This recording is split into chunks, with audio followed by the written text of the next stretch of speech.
कौन है आप? है? ये क्या कह रहे हो दुर्योधन? मामा हूँ, मामा। नहीं नहीं, ये कौन है आप मुझसे ये प्रश्न करने वाले?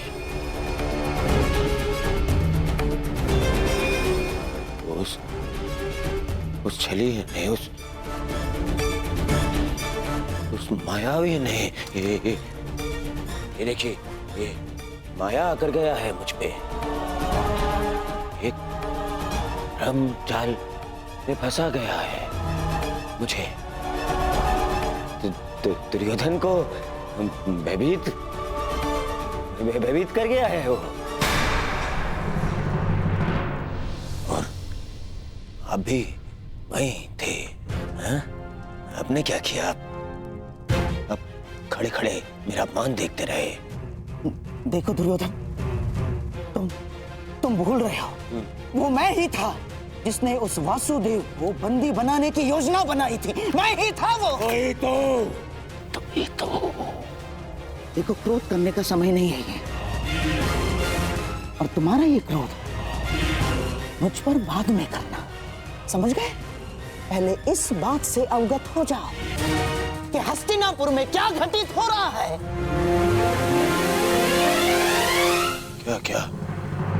क्या घटित हो रहा है हस्तिनापुर में?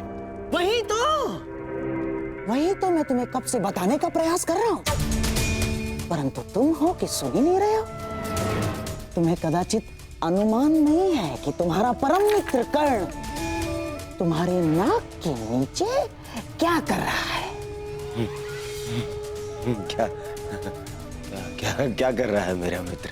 जब तुम उस वासुदेव के माया के भ्रम के पश्चात स्वयं को संभालने का प्रयास कर रहे थे, तब सभा से वासुदेव के साथ कर्ण ने भी प्रस्थान किया था। दुर्योधन, दोनों साथ थे। दोनों साथ थे। हाँ, और केवल इतना ही नहीं दुर्योधन, तुम्हारे शत्रुओं की माता कुंती के साथ तुम्हारे परम मित्र कर्ण ने बहुत समय व्यतीत किया। बहुत। कहीं ऐसा तो नहीं दुर्योधन कि उस छलिए वासुदेव की माया में फंसकर कर्ण पांडवों के पक्ष में? ऐसा हो सकता है ना दुर्योधन? नहीं, ऐसा नहीं हो सकता। ना, हो सकता है। नहीं, मुझे ये कर्ण से मिलना है।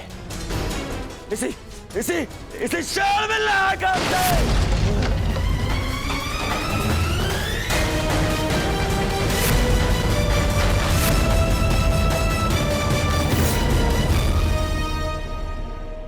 जीवन कितने खेल खेलती है ना हमारे साथ केशव। जीवन भर जिसका वध करना चाहा, जिसे युद्ध में हराना चाहा, जिसका मान मर्दन करना चाहा, आज ज्ञात हुआ कि वो मेरा ही अनुज है। मैं अपने ही अनुज पर आक्रमण कैसे कर पाऊंगा? उस पर बाण संधान कैसे करूंगा मैं? और यदि ऐसा नहीं करता तो वो उस मित्र के साथ विश्वासघात होगा जो मेरे विश्वास पर ये युद्ध लड़ रहा है।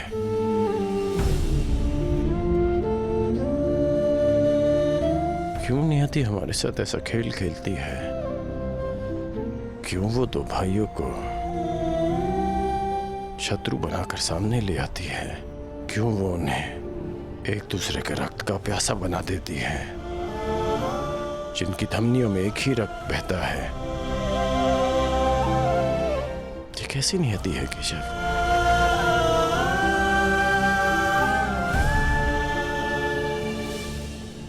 ये नियति नहीं मित्र, ये चुनौती है, ये एक परीक्षा है, या ये कहो स्वयं को सिद्ध करने का अवसर है। इतनी कठिन परीक्षा, इतनी कठोर चुनौती इतना पीड़ादायक अवसर।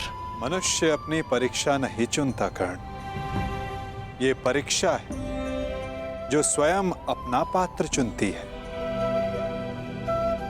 ये चुनौती है जो परखने के लिए स्वयं अपना पात्र चुनती है कवचधारी वीर। माटी के तट नदी की धीमी धारा के किनारे होते हैं और कठोर पाषाण को नदी के वेग से लड़ना होता है।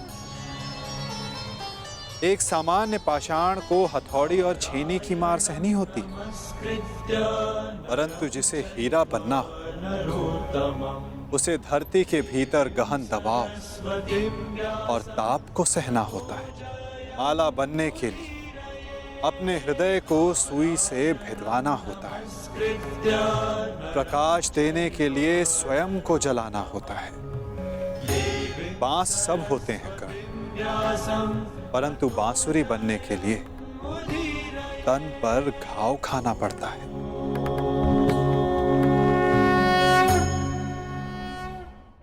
जिनके उत्तरदायित्व बड़े हों उनके समक्ष सामान्य प्रश्न नहीं आते कर्ण। जिन्हें युद्ध की हुंकार भरनी होती है उन्हें लाक्षागृह की अग्नि से निकलना होता है। जिन्हें युद्ध का परिणाम देना होता है उन्हें अपना कवच भिदवाना होता है। मृत्युंजय बनने की चाह रखने वालों को प्रति क्षण मरना होता है। ये तुम्हारे समक्ष आई सबसे बड़ी दुविधा नहीं है कर्ण, सबसे बड़ी चुनौती है, सबसे बड़ा अवसर है। अब इसका चयन करना तुम पर निर्भर करता है कर्ण कि इसमें भाग लो या भाग जाओ। तो ये सब पहले आपने क्यों नहीं बताया केशव? यदि तब बता देता तो आज तुम्हारे समक्ष मृत्युंजय बनने का अवसर नहीं आता। एक मित्र के रूप में आपने मुझे बताया कि मुझे क्या चुनना चाहिए, परंतु आज मैंने सभा में उस कृष्ण को देखा जो भूत भविष्य वर्तमान सब है, जिनसे परे कुछ नहीं, जिन्हें सब कुछ ज्ञात है। तो आपको ये भी अवश्य ज्ञात होगा केशव कि आपका ये मित्र कठिनाइयों से कभी नहीं भागता, सदैव उनका सामना करता है। अब कदाचित हमारी भेंट युद्ध भूमि में होगी।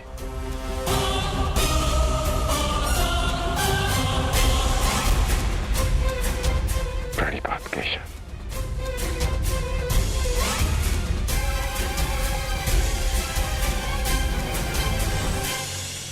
मैं अत्यधिक प्रसन्न हूं कि तुम मेरे मित्र। मैंने सदैव कहा है और आज पुनः कहता हूं, तुम अद्भुत हो, तुम महान, तुम एक महान मित्र हो, एक महान पुत्र हो और एक महान पिता हो। तुम इस युग की मानवता के महान रत्न होकर राधे कर।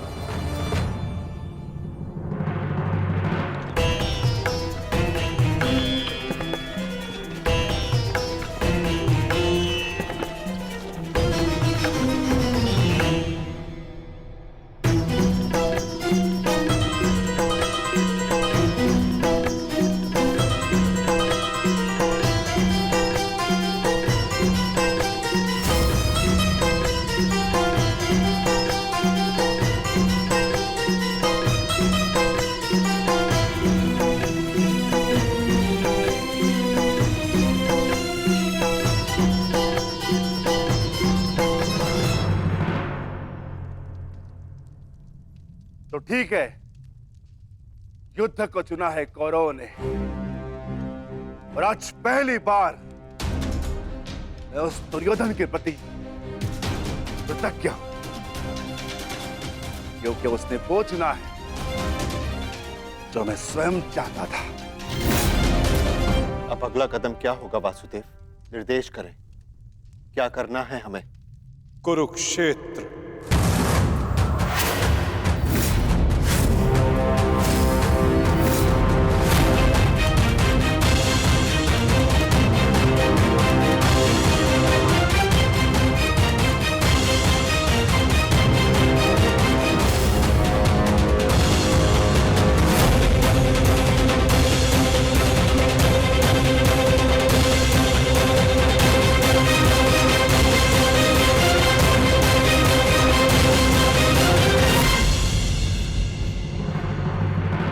शांति प्रस्ताव इस अग्नि में जलकर भस्म हो चुका है।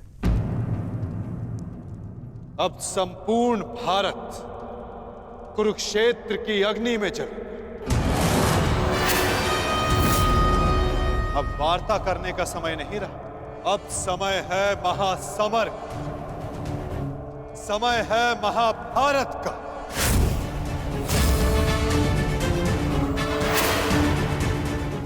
अब जीवित रहना है तो विजयी होकर या फिर मृत्यु का आलिंगन करना। अब समय आ गया कि याज्ञसेनी के खुले केशों का प्रतिकार किया जाए। समय आ गया कि आप पांचों अपनी प्रतिज्ञाएं पूरी करें। अब समय आ गया कि संपूर्ण भारतवर्ष को पाप मुक्त किया जाए।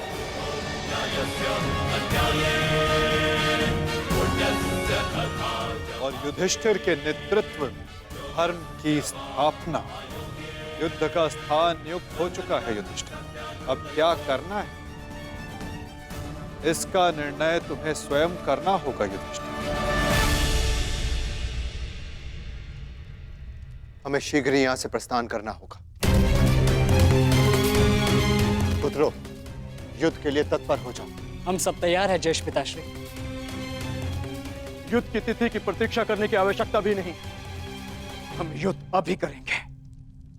ठहरो, हम सभी लोग यहां से एक साथ प्रस्थान नहीं कर सकते, क्योंकि विराट राज्य की सुरक्षा के लिए हम में से किसी को यहां उपस्थित रहना होगा। ऐसा पहले भी हो चुका है और हो सकता है कि हमारी अनुपस्थिति में दुर्योधन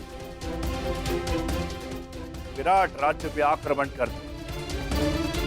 इसीलिए हम में से किसी को भी यहां उपस्थित रहना होगा। उसकी आवश्यकता नहीं।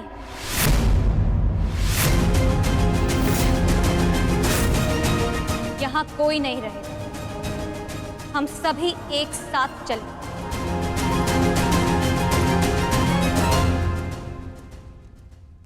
नहीं पांचाली, कुरुक्षेत्र में स्त्रियों का कोई स्थान नहीं। यदि तुम वहां रहोगी तो मन युद्ध में नहीं, और रक्षा करने में लगा रहेगी। तुम्हारा कुरुक्षेत्र में जाना उचित नहीं। उचित तो मेरा द्यूत क्रीड़ा भवन में जाना भी नहीं था आर्य,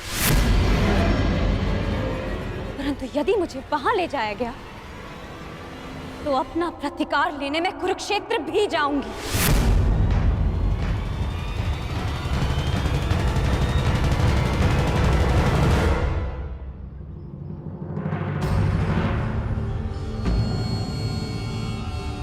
कल रात्रि ही तो आए हो पुत्र, अभी जा रहे? कुछ दिन रुक जाओ। नहीं माता, मुझे हस्तिनापुर जाना होगा। युवराज दुर्योधन को कुछ बताना आवश्यक है। क्या कारण? वही जो वो नहीं जानते, मेरा अतीत।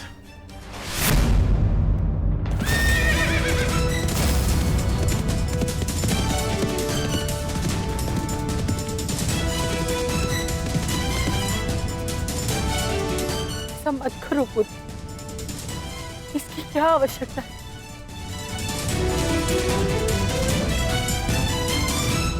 आवश्यकता है माता, आवश्यकता है। आपके लिए ये जानना आवश्यक है कि ये कारण केवल आपका पुत्र है। मैं सदा राधे था और सदा राधे ही रहूंगा। और युवराज दुर्योधन के लिए ये जानना आवश्यक है कि जिस कर्ण को उन्होंने पांडवों के विरुद्ध सबसे घातक अस्त्र समझा था, वो कर्ण पांडवों का ही ज्येष्ठ है।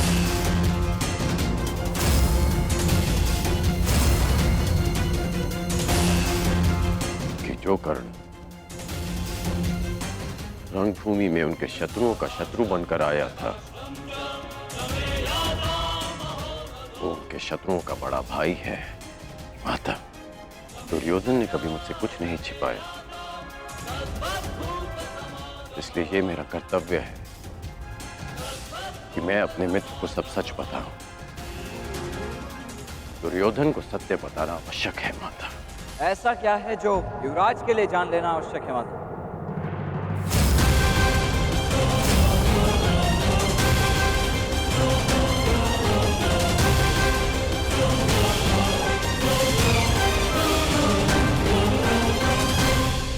कुछ नहीं वृषेण, तुम्हारे पिता युवराज को ये बताना चाहते हैं कि इस युद्ध में तुम उनकी ओर से भाग लोगे।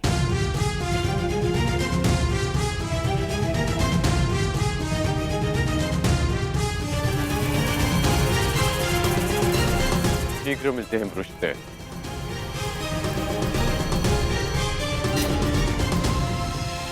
प्रणिपात माता।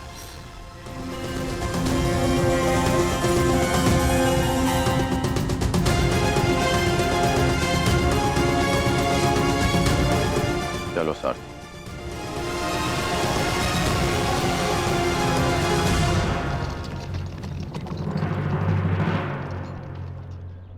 सखी उचित कह रही है विकोदर। यदि हम सबको विजय पानी है, तो हम सबका वहां रहना अनिवार्य है। परंतु वासुदेव, पांचाली के सारे विचारों को सुनने के पश्चात ही निर्णय लेना विकोदर।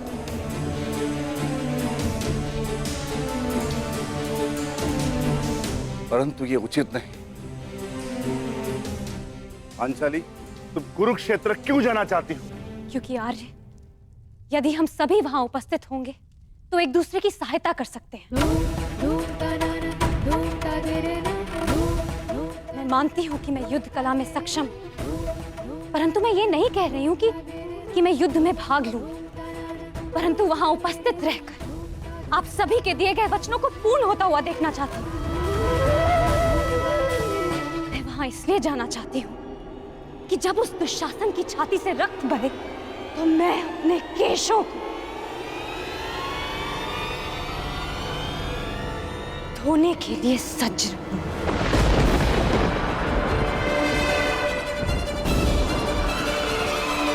और जब दुर्योधन की मृत्यु निकट हो तो वो मेरी आंखों में देख सके और उसे हमेशा स्मरण रहे कि उसे दंड मिला है, वीर गति नहीं।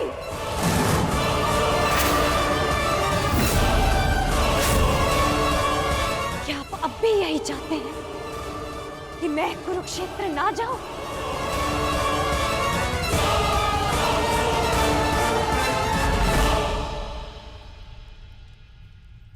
कुरुक्षेत्र के लिए कूच का आदेश दीजिए केशव। अब कौरवों का संहार निश्चित है।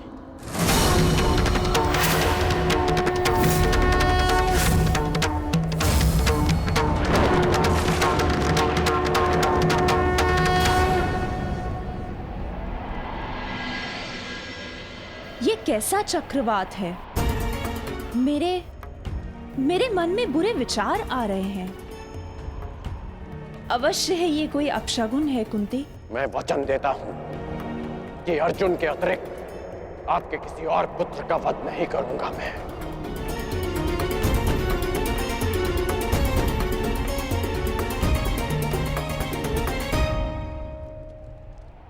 अब और नहीं,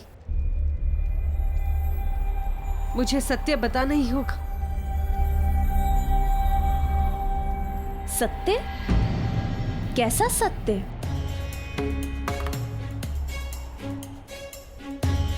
एक सत्य है दीदी, जो मुझे आपके समक्ष स्वीकारना है। एक ऐसा सत्य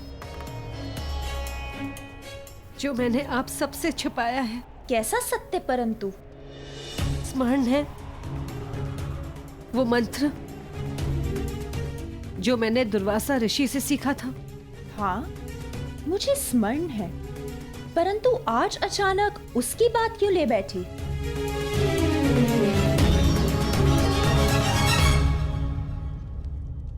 आप सब जानते हैं, आर्य पांडु के निर्देश पर मैंने और माधुरी ने उस मंत्र का प्रयोग किया जिससे पांडव उत्पन्न हुए, परंतु मैंने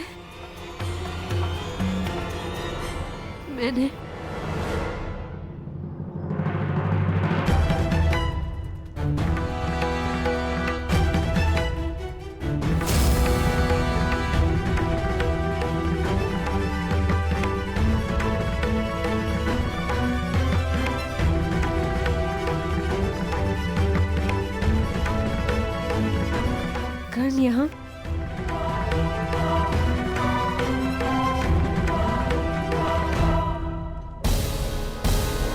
तुम्हारा परम मित्र कर्ण तुम्हारे नाक के नीचे क्या कर रहा है? तुम्हारे शत्रुओं की माता कुंती के साथ तुम्हारे परम मित्र कर्ण ने बहुत समय व्यतीत किया, बहुत।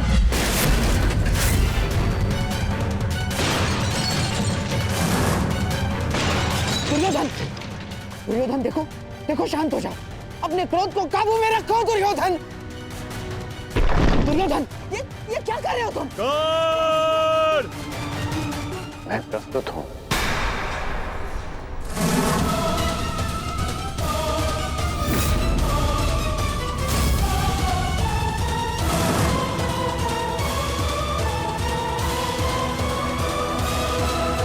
मैं तुमसे कुछ पूछना चाहता हूँ कर्ण। मैं भी तुम्हें कुछ बताना चाहता हूं। मेरी परिस्थितियां बदल गई हैं, समीकरण बदल गए हैं, पहचान बदल गई। ठीक कहा तुमने, ठीक कहा तुम।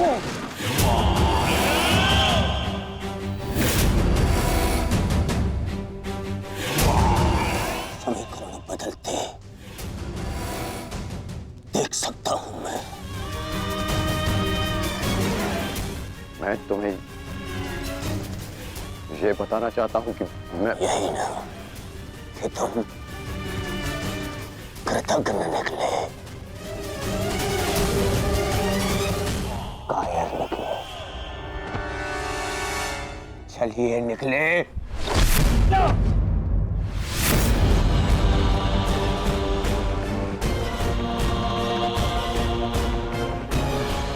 क्या कर रहे हो तुम? क्या कर? दंड दे रहा हूं एक भगोड़े को, एक कृष्ण को, एक भगोड़े को जो युद्ध से पूर्व ही भाग रहा है। शांत हो जाओ, शांत हो जाओ। दुर्योधन, सब जानता हूं कि तुम उस छलिए के साथ क्यों गए थे और माता कुंती के पास भी। तुम्हें क्या लगा मुझे क्या नहीं होगा? हाँ? अब मुझे केवल इतना बता दो कि क्या तुम उस छलिए के पक्ष में चले गए हो? क्या नया षड्यंत्र रचा रहा है वो छलिया मेरे विरुद्ध? बताओ मुझे कर्ण। क्या हो गया है तुम्हें? ऐसा कुछ नहीं है और न कभी हो सकता है। मैं अपने मित्र का साथ छोड़कर कभी नहीं जाऊंगा। झूठ झूठ बोल रहा है ये दुर्योधन, ये झूठ बोल रहा है। मैं झूठ नहीं बोल रहा हूं और आपने फिर से षड्यंत्र रचना शुरू कर दिया गांधार राज। हाँ तो बताओ मुझे, क्या वार्ता करने गए थे तुम उन पांडवों की माता के साथ?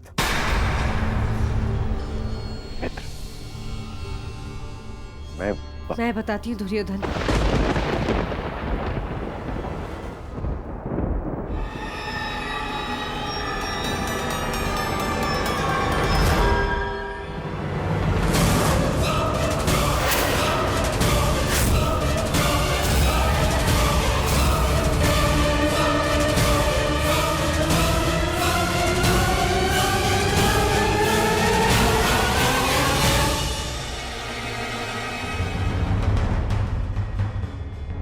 दुर्योधन,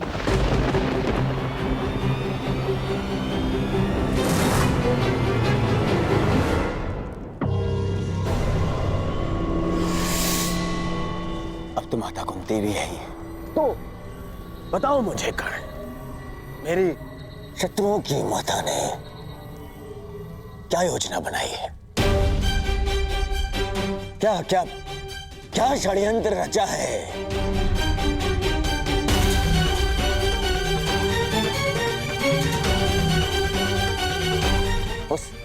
उस शरीर के साथ मिलकर बोलो, बताओ मुझे कर्ण, क्योंकि इतना तो निश्चित है कि मेरी शत्रुओं की माता ने जो भी योजना बनाई होगी वो मेरे लिए शुभ नहीं होगी।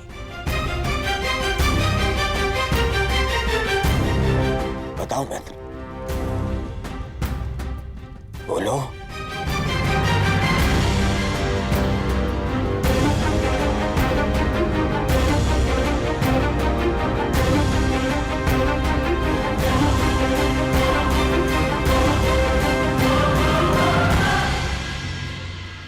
आप बताइए काकेशनी, क्या ये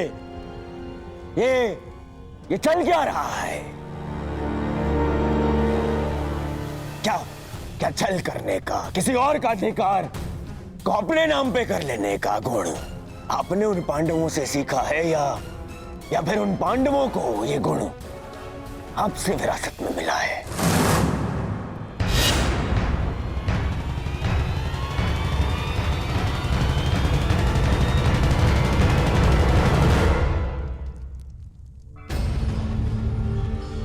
नहीं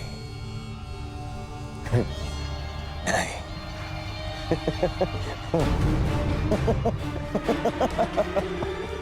मैं भी कितना मूर्खतापूर्ण प्रश्न कर रहा हूं।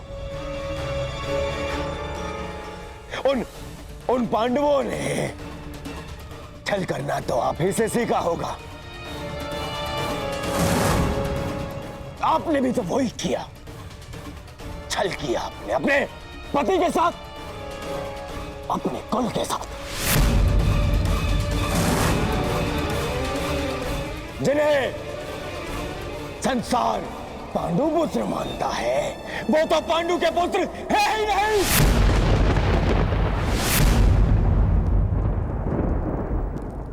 एक पति के जीवित होते हुए भी